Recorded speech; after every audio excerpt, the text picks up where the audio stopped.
When I was a kid, I was wondering kind of what's the meaning of life? Why are we here? What's it all about? Came to the conclusion that what really matters is trying to understand the right questions to ask. The more that we can increase the scope and scale of human consciousness, the better we are able to ask these questions. There are certain things that are necessary to ensure that the future is good. Some of those things are, in the long term, having long-term sustainable transport and sustainable energy generation, be a spacefaring civilization, and for humanity to be out there among the stars and be a multi-planetary species.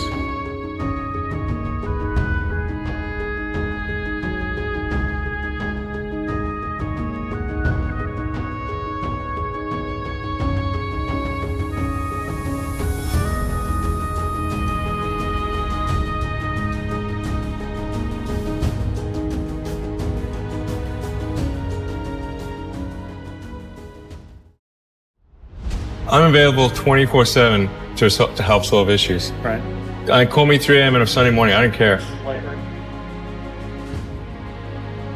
The way that I usually describe myself is an engineer, because that's mostly most of what I do is engineering.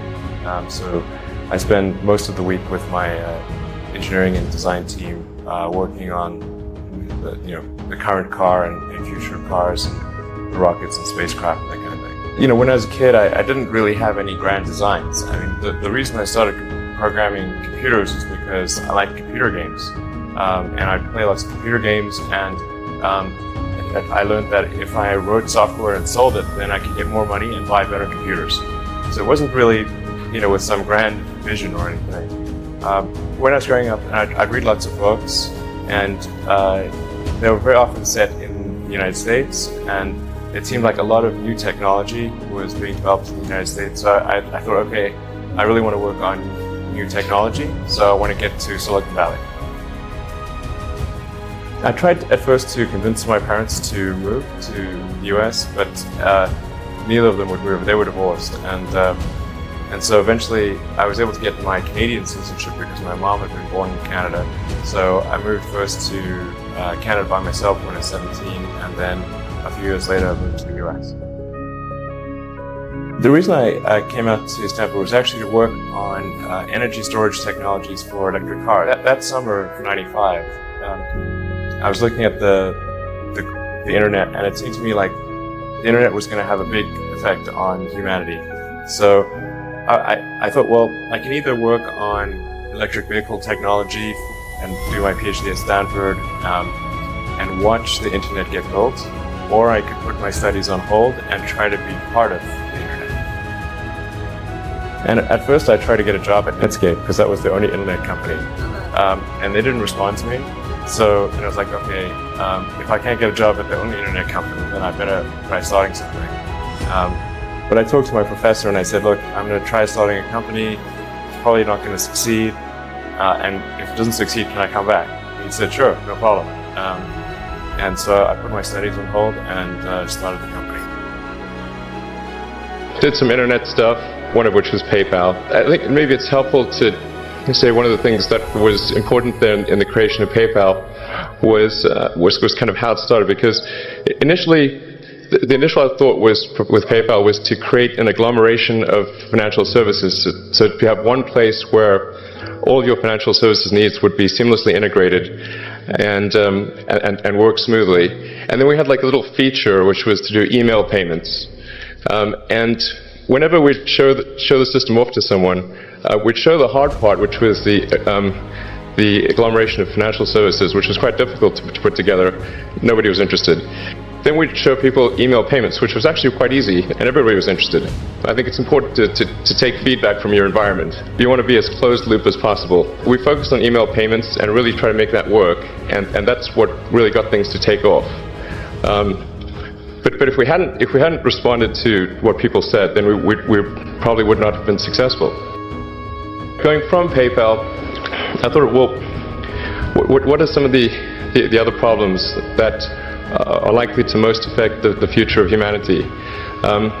it really wasn't from the perspective of what's the rank-ordered best way to make money, which is okay, but it was really what I think is going to most affect the future of humanity. So I think the biggest terrestrial problem we've got is sustainable energy, but the production and consumption of energy in a sustainable manner. If we don't solve that this century, we're in deep trouble.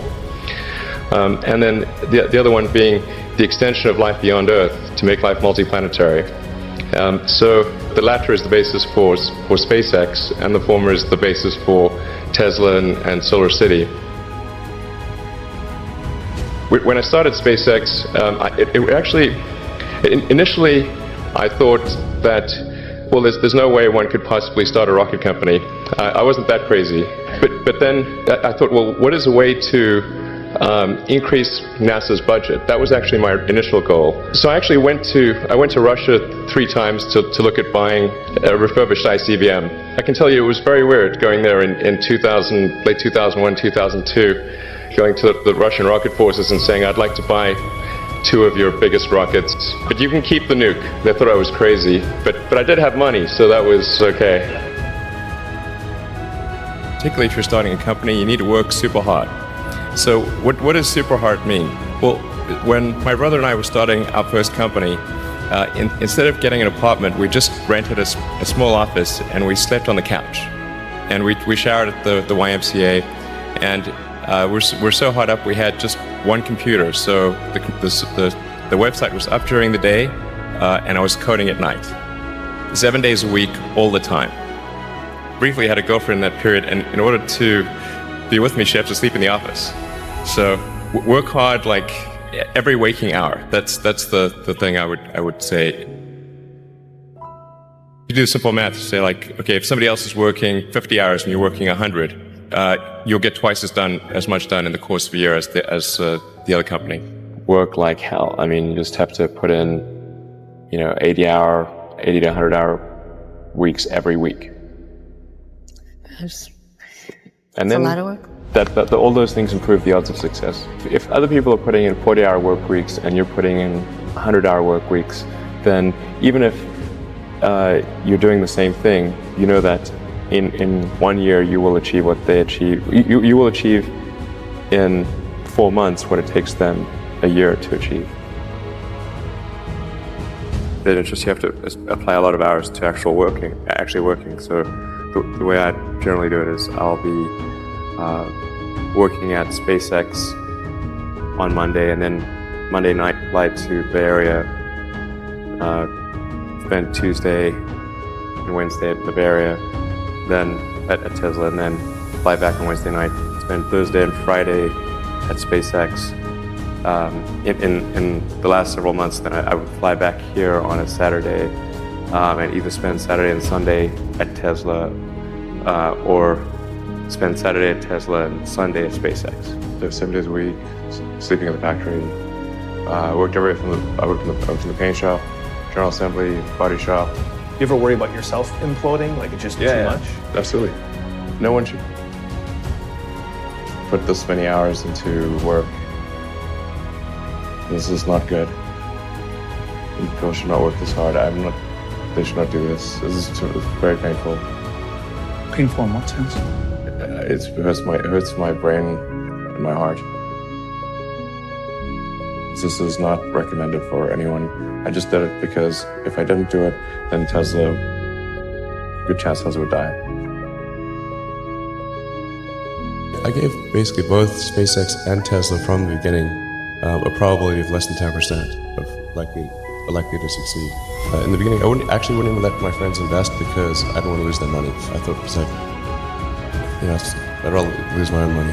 We almost did die at SpaceX actually. So I budgeted for 3 flights. I mean, technically, I did have a plan where I had the money from PayPal. I had like about 180 million from PayPal. And I thought, I'll allocate half of that to SpaceX and Tesla and Solar City, and that should be fine. I'll have 90 million. Like, that's lots, But then what happened is things cost more and took longer than I thought. So I had a choice of either put the rest of the money in or the companies are going to die. And it's like, so I ended up putting all the money in and borrowing money for rent from friends. If you want to try to come up with an innovative breakthrough, that's going to be how it is. Anything which is significantly innovative is going to come with a significant risk of failure. You've got to take big chances in order for the potential for a big positive outcome. If the outcome is exciting enough, then taking a big risk is worthwhile. It's really how I approach it. But then once executing down a path, I actually do my absolute best to reduce risk, because or to improve another way of saying it, to improve the probability of success, because when you try to do something that is very very risky, that you have to spend a lot of effort trying to reduce that risk as you embark down that path. I mean, I think I'm kind of constitutionally just geared to just keep going. I don't know.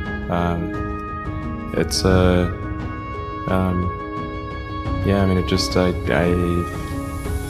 don't know. I mean, it certainly, there are times when things don't go well, and then that's quite dispiriting, for sure. And so then it's difficult to proceed with the same level of enthusiasm. But I do think the things that we're doing are pretty important to the future. And if we don't succeed, then it's not clear what other things would succeed. And if we don't succeed, then we'll be certainly pointed to as a reason why people shouldn't even try for these things. So I think it's important that we do whatever is necessary to keep going. So how do you keep your focus on the big picture when you're constantly faced with, we could be out of business in a month? Well, it's just a very small percentage of mental energy is on the big picture. Like you know where you're generally heading for, and the actual path is going to be some sort of zigzaggy thing in that direction. And try not to deviate too far from the path that you want to be on, but you're going to have to do that to some degree. One of the most difficult choices I've ever faced in life was in 2008. I think I had maybe $30 million left, or $30 or $40 million left in 2008. I had two choices: put it all into one company, and then the other company would definitely die, or split it between the two companies. But if I split it between the two companies, then both might die. And when you put your blood, sweat, and tears into creating something, or building something, it's like a child. It's like, which one am I going to let one starve to death? I couldn't bring myself to do it, so I split the money between the two. Fortunately, thank goodness, they both came through. Was there any great failure that you think you have had? Well, I certainly have lost many battles. So far, I've not lost a war, but I've certainly lost many battles. Oh, yeah, more than I can count, probably. I mean, we had many, at Tesla, we came many times close to bankruptcy. In fact, at the end of 2008, we were only a few days from bankruptcy. It was literally 2 days, or 3 days maybe. I was curious in general, what do you think of the Silicon Valley mantra, fail fast, fail often, or as Esther Dyson says, always make new mistakes, as if failure is the crucible of learning? I'm curious if you had any further thoughts on that, and that maybe off-the-cuff comment you made out there.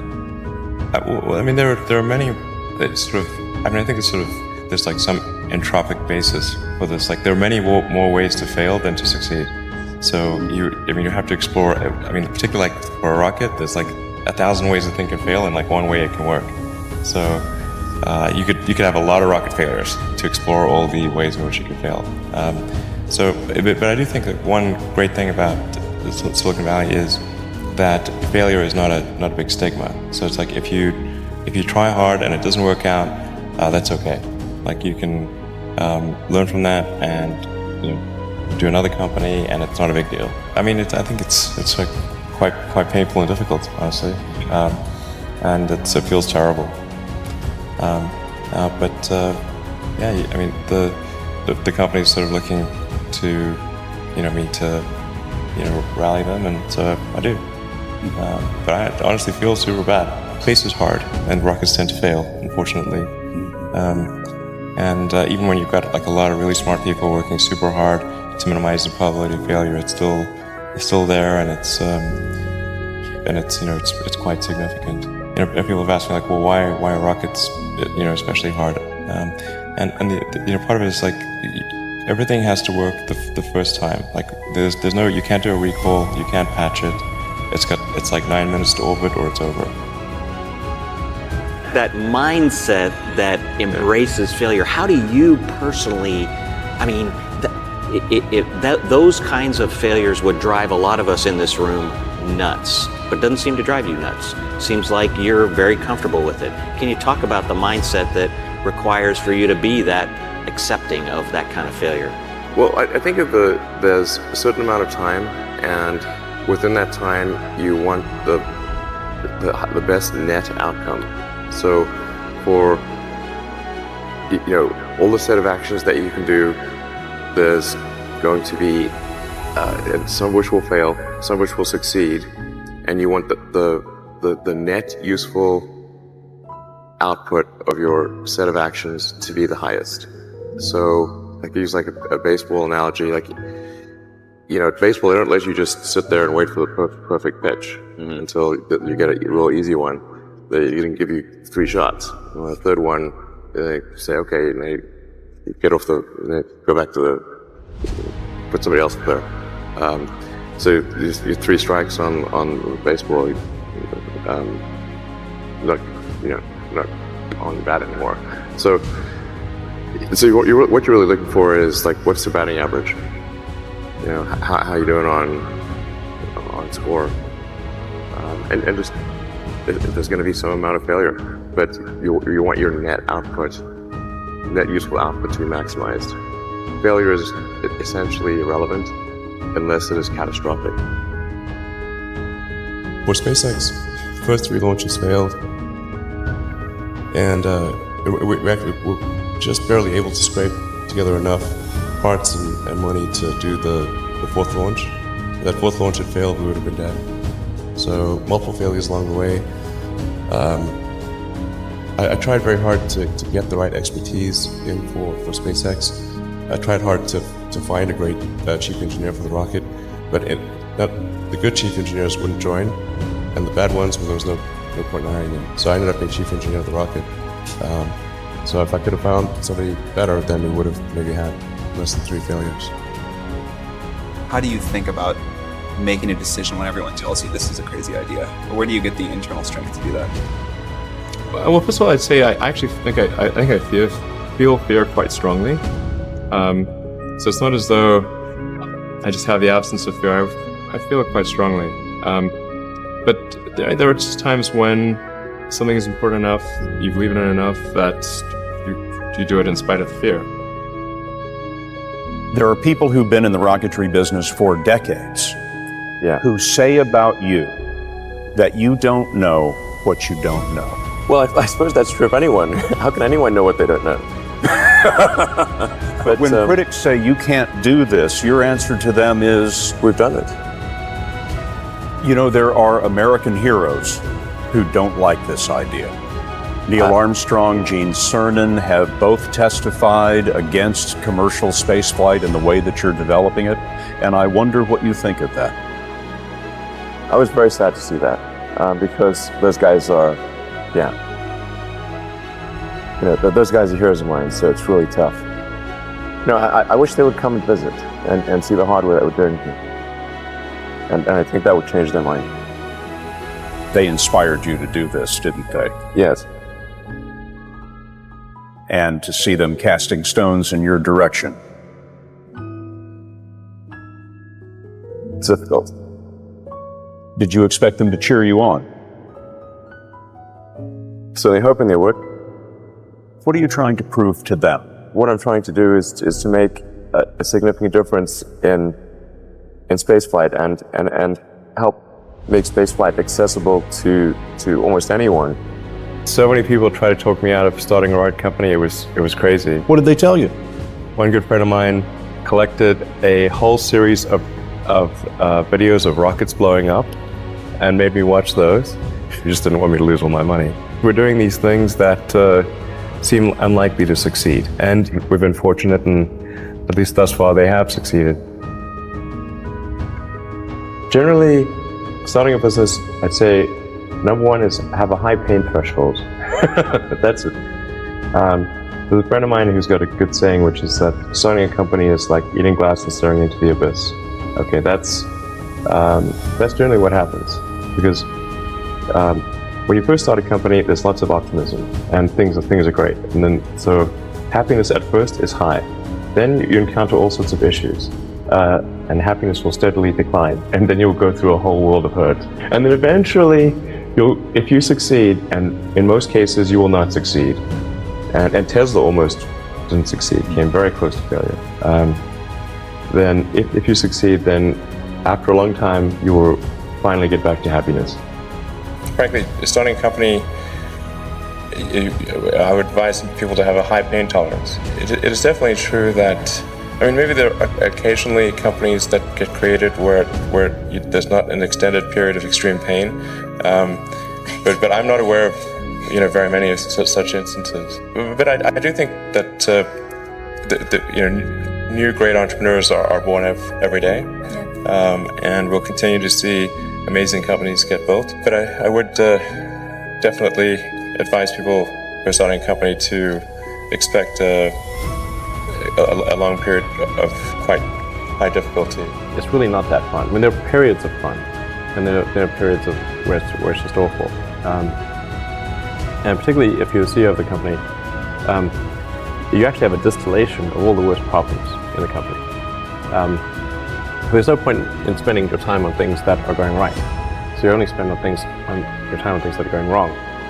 And there are things that are going wrong that other people can't take care of. So you have like the worst. You have a filter for the crappiest problems in the company. The most pernicious and painful problems. I think you have to feel quite compelled to do it and have a fairly high pain threshold. I mean, as long as people stay super focused on creating an absolute best product or service that really delights their end customer, like if they stay focused on that, then basically if you get it such that your customers want you to succeed, then you probably will. If your customers love you, your odds of success are dramatically higher. For somebody who's just starting out as an entrepreneur, I think the internet is a great place to start. Because if you're just starting out, unless you've got a ton of capital that somebody gave you or you inherited or something, you have to start a company that requires a small amount of capital, where it's heavily weighted towards the intellectual capital in your head. So I think anything to do with sort of software and with the internet is a really good starting point. It would have been impossible for me to have done electric cars or rockets, right from the start, because I would have those require money to get anything done. Being focused on something that you're confident will have high value to someone else, and just being really rigorous in making that assessment, because people tend to, a natural human tendency is wishful thinking. So a challenge for entrepreneurs is to say, well, what's the difference between really believing in your ideals and sticking to them versus pursuing some unrealistic dream that doesn't actually have merit? And that is a really difficult thing to tell. Can you tell the difference between those two things? Right. So you need to be sort of very rigorous in your self-analysis. Successful entrepreneurs probably come in all sizes, shapes, and flavors. An obsessive nature with respect to the quality of the product is very important. But even if you're the best, there's always a chance of failure. So I think it's important that you really like whatever you're doing. If you don't like it, life is too short. If you like what you're doing, you think about it even when you're not working.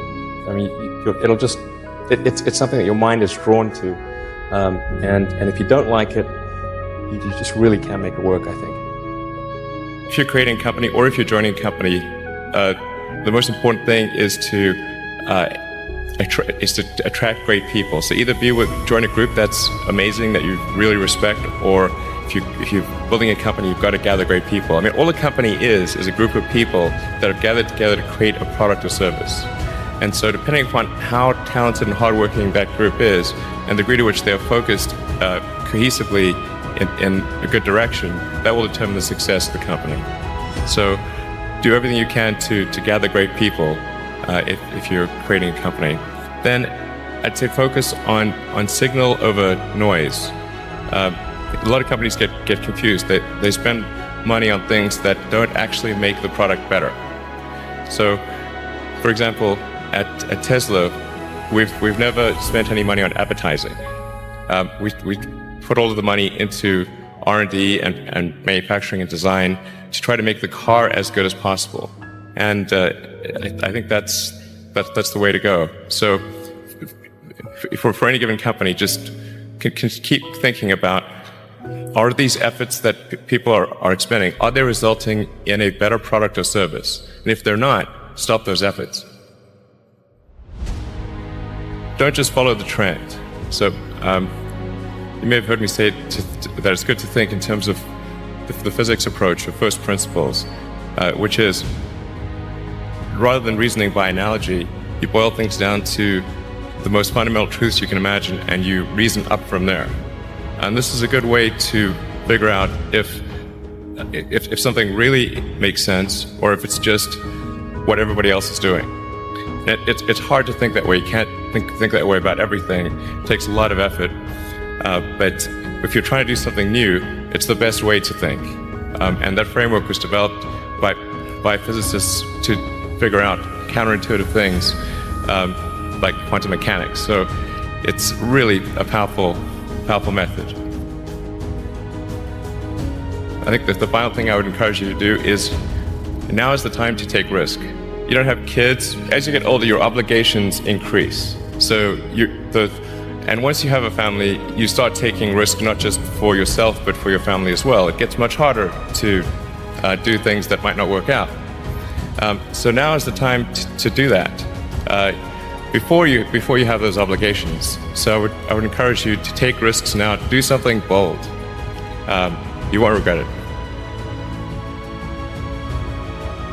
I think when I was, 5 or 6 or something, I thought I was insane. It was just strange. Because it was clear that other people did not. Their mind wasn't exploding with ideas. It was like, and strange. I don't think you'd necessarily want to be me. It's very hard to turn it off. It's like a never-ending explosion. All the time. When I was a kid, I was wondering kind of what's the meaning of life? Why are we here? What's it all about? Came to the conclusion that what really matters is trying to understand the right questions to ask. The more that we can increase the scope and scale of human consciousness, the better we are able to ask these questions. There are certain things that are necessary to ensure that the future is good. Some of those things are, in the long term, having long-term sustainable transport and sustainable energy generation, be a spacefaring civilization, and for humanity to be out there among the stars and be a multi-planetary species. Being a multi-planet species and being out there among the stars is important for the long-term survival of humanity. The part that I find personally most motivating is that it creates a sense of adventure, and it makes people excited about the future. How many things can you buy that you really love, that really give you joy? So rare, so rare. I wish there were more things. That's what we're trying to do. Just make things that somebody loves.